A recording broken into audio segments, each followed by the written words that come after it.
Chief Election Commissioner informs Chief Advisor Professor Muhammad Yunus about preparations for elections and referendum. Government committed to present the nation with a fair election, says Chief Advisor. Scheduled for 13th National Parliamentary Elections to be announced this week. Voting hour to be extended by 1 hour, says Election Commissioner Sanaul. Chief Advisor Professor Muhammad Yunus expresses concern over food contamination, urges all to work together to confront the crisis.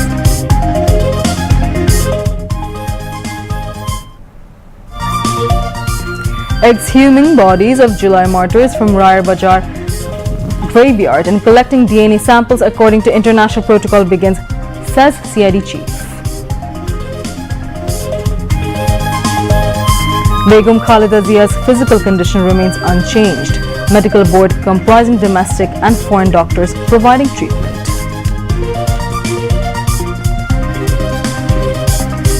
Next hearing on December 9th on framing of charges in cases of enforced disappearances followed by torture over past 1.5 decades.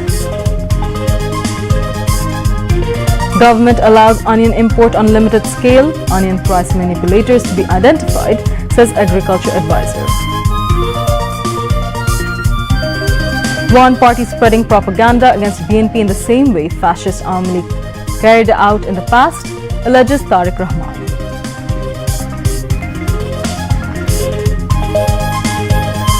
Ganotantrik Sanskar Jot, new political platform begins its journey. AB Party and Rashtra Sanskar Andolon in the Jot with NCP. Peace talks between Ukrainian and US officials ends without any result. Russia launches massive attacks in Ukraine. And Australia beat England by 8 wickets in Brisbane Test, a 5-match Ashes series. Assalamu alaikum. Welcoming you to News at 10. This is Simran Rashid. You've just heard the headlines, now on to the details.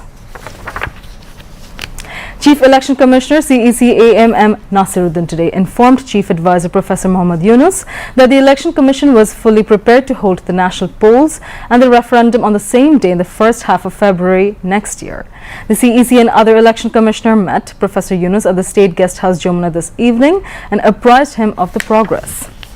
In the meeting, the CEC and other election commissioners thanked the Chief Advisor for extending full cooperation to the Election Commission during the preparatory phase. Nasiruddin also conveyed his gratitude through the Chief Advisor to members of the law enforcement agencies and the armed forces for their support in election preparations. He said that citizens have already engaged them in election-related activities, creating a nationwide electoral atmosphere. Expressing satisfaction with the EC's preparations, the Chief Advisor said that the government will continue to provide all kinds of support to the Election Commission to hold a fair and impartial election. Reaffirming the government's commitment, Professor Yunus said that the interim government is determined to present the nation with a beautiful election. Election Commissioners Abdul Rahman Al-Masood, Tahmid Ahmed, Muhammad Anwarul Islam Shorkar and Brigadier General Retired Abul Fojl Muhammad Sanaullah, Senior Secretary of the EC Secretariat Akhtar Ahmed were present at the meeting. Besides, National Security Advisor Dr. Khalilur Rahman and Chief Advisor's Principal Secretary M. Shirajuddin Mia were present at the meeting. The schedule for the 13th National Parliamentary Election will be announced within this week. Election Commissioner, retired Brigadier General Abul Fojl Muhammad Sanaullah, said this while briefing to the reporters after the meeting at the meeting room of the Election Commission at Agargaon today. The EC said that for this purpose, letters will be sent tomorrow to Bangladesh Television and Bangladesh Betar for the recording of the schedule announcement. He said that during the 13th National Parliamentary Election, the voting time will be extended by 30 minutes in the morning and 30 minutes in the afternoon, a total of 1 hour. Voting will begin at 7:30 a.m. instead of 8 a.m. and will end at 4:30 p.m. instead of 4 p.m. Sanaullah informed that the decision was taken at the 10th regular meeting of the current commission today. Chief Election Commissioner AMM Nasiruddin presided over the meeting, where 4 election commissioners, the Senior Secretary of the Election Commission, and relevant officials were present. He said that in polling rooms where space permits, there will be multiple secret booths. However, where it is not possible to install additional booths, one separate booth will be arranged. The Criminal Investigation Department CID of Police has begun exhuming bodies from the Raya Bajar cemetery in the capital to identify 114 martyrs of the July uprising. CID Chief Additional IGP Muhammad Shibgatullah said that the exhumation and DNA sampling of the martyrs' bodies will be carried out in full compliance with international protocols. He said this during a briefing at Raya Bajar regarding the identification process of the unknown martyrs killed in the July movement. CID chief said that it is believed that more than 114 bodies are buried in this cemetery. After DNA sampling or profiling, if any identity is confirmed, the bodies will be handed over to the families upon their request, he added. On August 4th, Dhaka Chief Metropolitan Magistrate Muhammad Mustafizur Rahman ordered the exhumation of 114 bodies in response to a petition filed by Muhammadpur Police Station Sub-Inspector Mahidul Islam. According to the court order, the decision was taken to identify the unknown individuals who were killed in the July 2024 mass uprising. Last year, during the anti-discrimination movement, 114 martyrs were buried anonymously at the Raya Bajar cemetery in Muhammadpur. BNP Chairperson Khalda Zia, who is undergoing treatment at Evercare Hospital in Dhaka, is in stable condition. A medical board comprising local and foreign specialists, led by Professor Shahabuddin Talukdar, is overseeing her treatment. Whether Khalda Zia will be taken abroad for treatment depends entirely on her physical condition, and that remains the top priority. Khalda Zia, the BNP chairperson and former Prime Minister, has been receiving treatment at Evercare Hospital for the past 14 days. She was admitted to Evercare Hospital on the night of November 23rd after experiencing breathing difficulties. Chief Advisor Professor Muhammad Yunus has expressed grave concern over the growing presence of harmful chemicals in food, resulting in public health risks, urging all to work together to confront the crisis. He made the remarks at a meeting at the State Guest House, Jamuna today to take action to address the presence of various harmful chemicals in food, resulting in public health risks, and to prevent food adulteration. The meeting discussed in detail foodborne diseases, contamination-related risks, and what needs to be done to address this crisis. The Chief Advisor instructed everyone concerned to send written proposals regarding the implementation of necessary activities to address the food contamination crisis within this week. At the meeting, the Bangladesh Food Safety Authority presented data showing the severity of the situation. It said, according to World Health Organization, 1 in 10 children worldwide gets sick at least once a year due to foodborne diseases, while 1 in 3 children affected by foodborne diseases dies.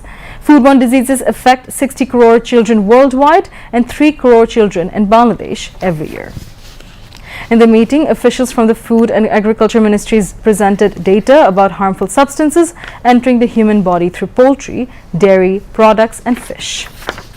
Agriculture and Home Affairs Advisor Lieutenant General Retired Muhammad Jahangir Alam Chaudhry, Food Advisor Imam Mojumdar, Health and Family Welfare Advisor Nur Jahan Begum, Fisheries and Livestock Advisor Farida Akhtar, National Security Advisor Dr. Khalilur Rahman, Chief Advisor Special Assistant Sayyidur Rahman, Chief Advisor's Principal Secretary M. Shirajuddin Mia, and secretaries of the concerned ministries attended the meeting.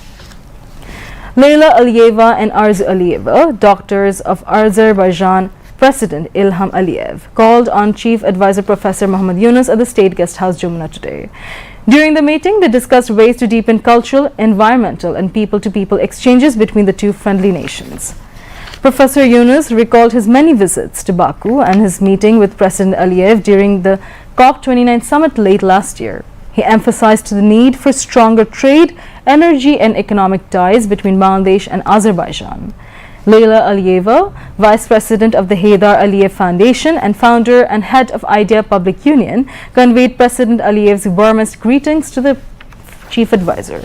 She called for enhanced environmental cooperation, particularly in wildlife protection.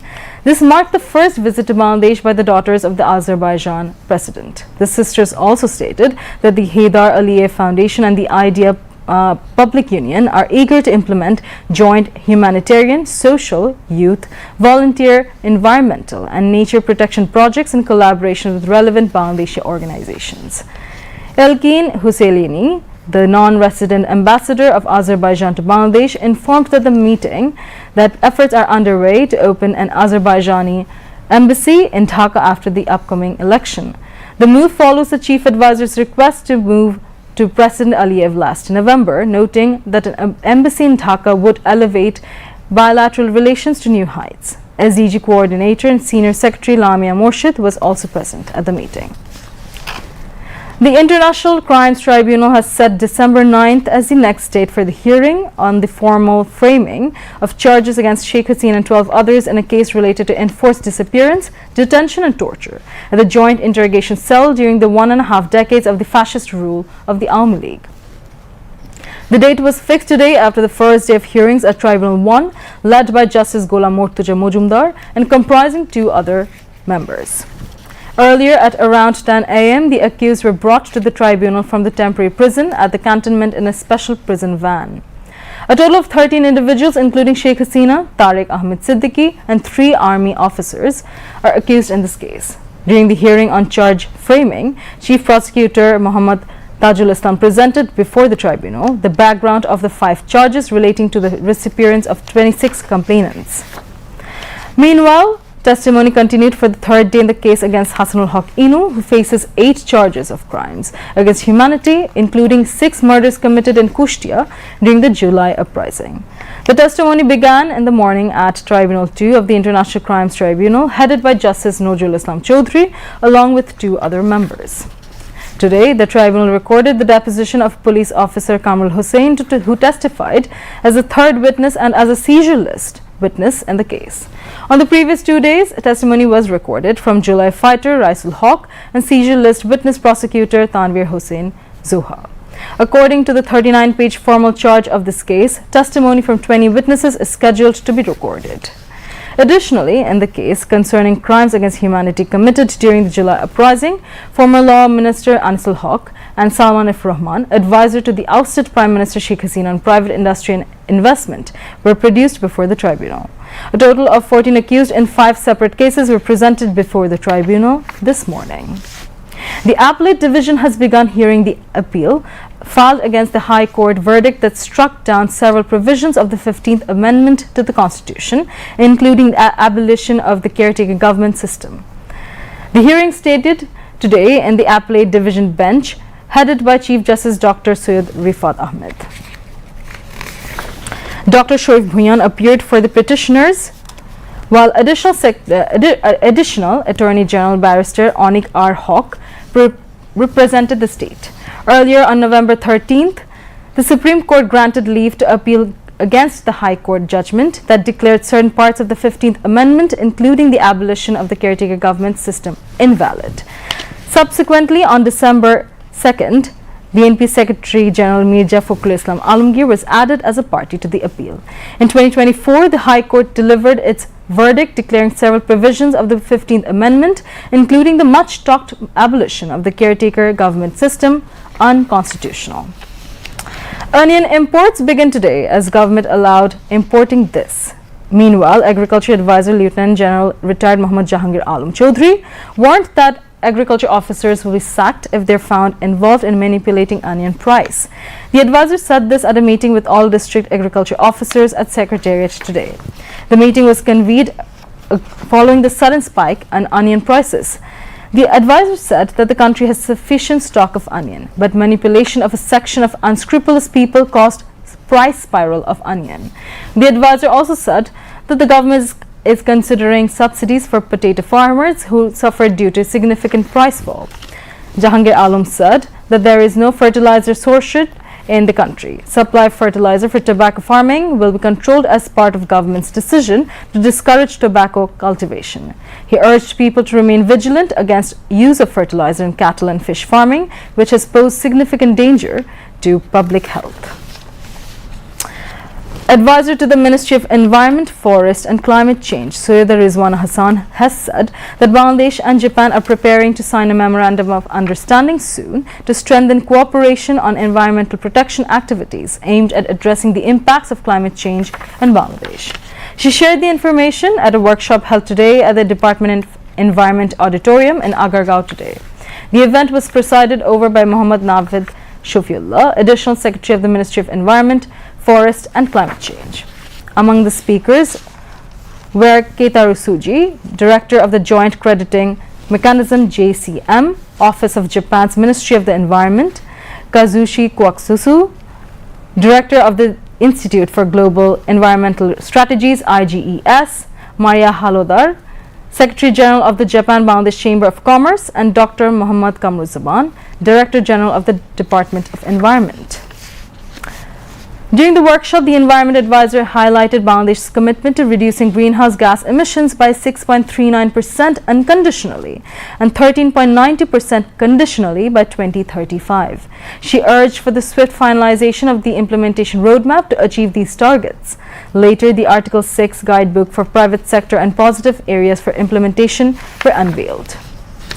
Industries Advisor Adilur Rahman Khan today urged all SME entrepreneurs to explore new markets for their products while also building a strong domestic market. He made the call while inaugurating an 8-day SME fair at the Bangladesh-China Friendship Conference Center in Dhaka today.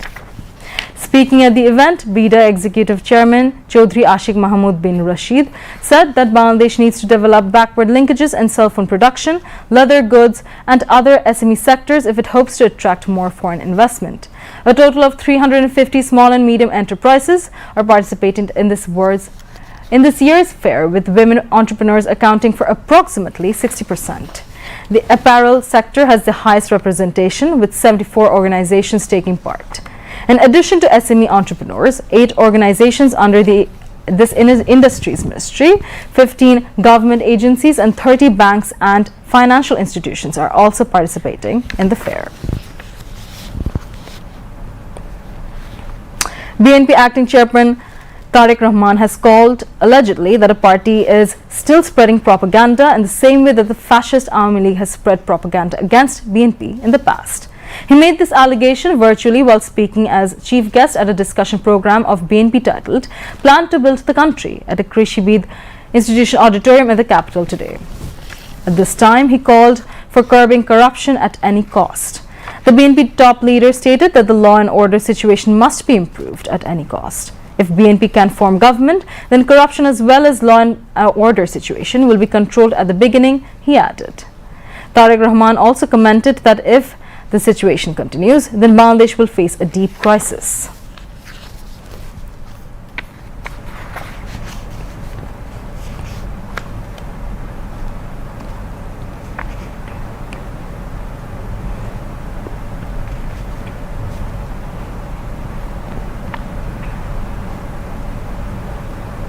A new three-party political alliance named Ganotantrik Sanskar Jot Democratic Reform Alliance was launched today, with leaders vowing to safeguard the spirit of the July 2024 mass uprising and prevent Bangladesh from returning to old politics.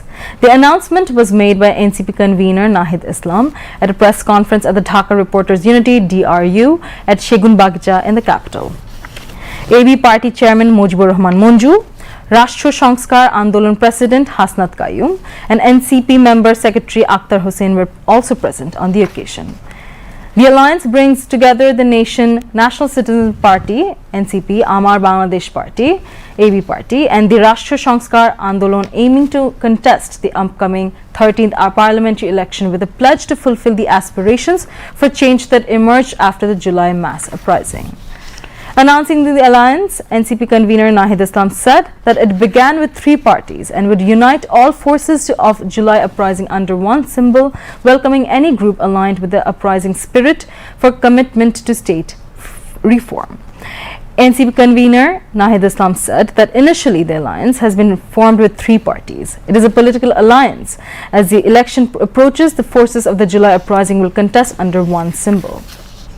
Any party aligned with the spirit of the July uprising or interested in state reform is welcomed to join the alliance, he added. At a press conference on the day, AB Party Chairman Mujibur Rahman Monju announced NCP convener Nahid Islam as spokesman of the Ganotantrik Sanskar Jot. Now, international news.